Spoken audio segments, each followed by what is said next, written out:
Hello there, my name is Andrew Radzik. I'm actually a citizen of Vancouver, and I'm here on behalf of the 30,000 members of the Western Canada Wilderness Committee. And I'd like to begin by addressing my remarks to the people who've come out here. It's great to see democracy in action and people coming out here and asking questions about the place they live, and it really raises my faith. And I feel very good, and I hope you guys should give yourselves a round of applause for having done this, because it's a big sacrifice.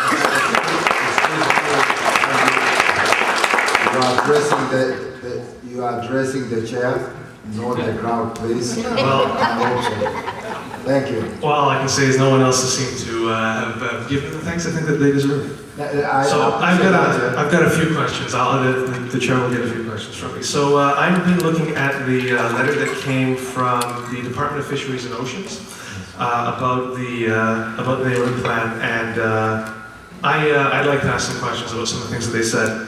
So this is a direct quote. The plan does not include an environmental assessment evaluating the potential impacts of the proposed land development on the larger watersheds as required by the LAN 48.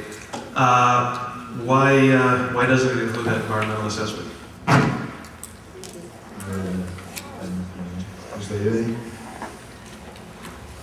Mr. Yuni is the manager of environmental services. Through the chair, we think it does include that environmental evaluation. There's been many times where we've sat down with staff and the biologists that were involved in the project and the peer reviewers and evaluated many different scenarios before we started delineating those conservation areas. Okay, so is it your statement then that the DFO is inaccurate in making the statement? No, I think there's... Excuse, that's out of order to ask him to make a judgment. They've made their comments. We cannot... I think you should ask the ministry to explain that. Oh, I wish they were here, I would. Okay, thank you. Okay, another quote. The plan does not detail works or location of works that would require a Fisheries Act authorization, nor does it detail the type or level of information required at the subdivision phase as required by the LAN 48. Again, why doesn't it detail that information? Mr. Yuni? The original Land 48 was developed with the idea that there would be many small subdivisions that, or many smaller areas in the land use plan that would come forward, where you'd have the detail necessary, you'd have the exact location of the roads, where they were going to go, where they were going to cross streams, and you'd be able to provide that information. The application that came in is much larger in area, it's conceptual in nature. We have shown roads with alignments that are designed to minimize impacts on streams and stream crossings, that sort of thing. We don't know exactly until further detailed studies are done on the ground on where exactly the best place is to cross that stream. We won't have the information available that we use in regular processes that when we work with DFO to evaluate whether or not there's a harmful alteration.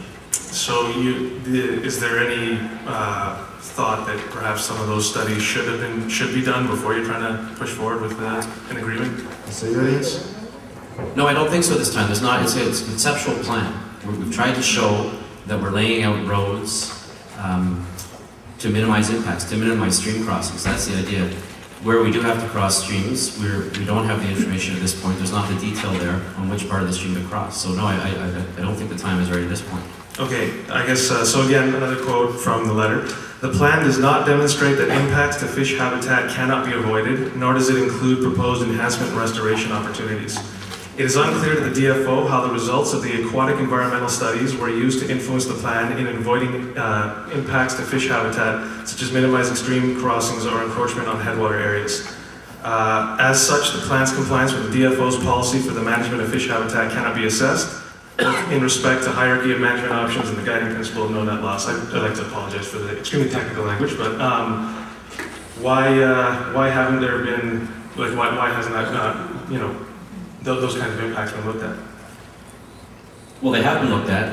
As I say, we've done an environmental evaluation the whole way through. We have evaluated where is the best place to put roads. We've taken their advice on that policy, which says basically to avoid impacts, and we've tried to do that by laying out roads that stay away from streams and don't cross unless they absolutely have to, based on the topography. Okay, I'd just like to note again that the DFO states pretty clearly here that this does not demonstrate that impacts to fish habitat. Can I suggest that that's their opinion and they're entitled to that opinion? Of course, and they're also the body that regulates these rivers and streams, and so I think that opinion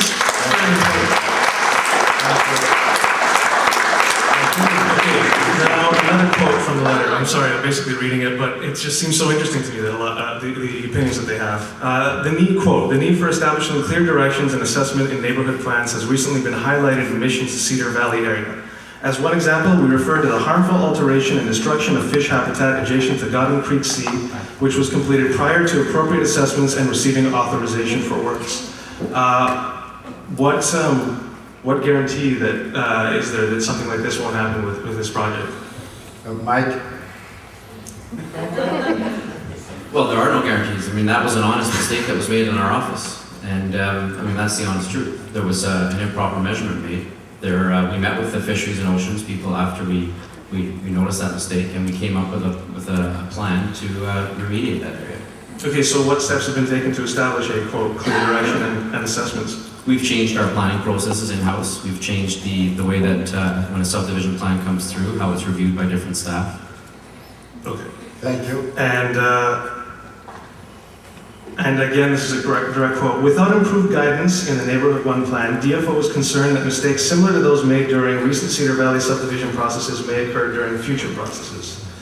A clear understanding of the full scope of impacts associated with the proposed plan has not been presented, and as such, DFO cannot support any rezoning applications associated with the plan at this time. That seems to be particularly strong language. I don't know if you guys know about DFO, but generally speaking, the Department of Fisheries and Ocean is considered to be a rather easy grader.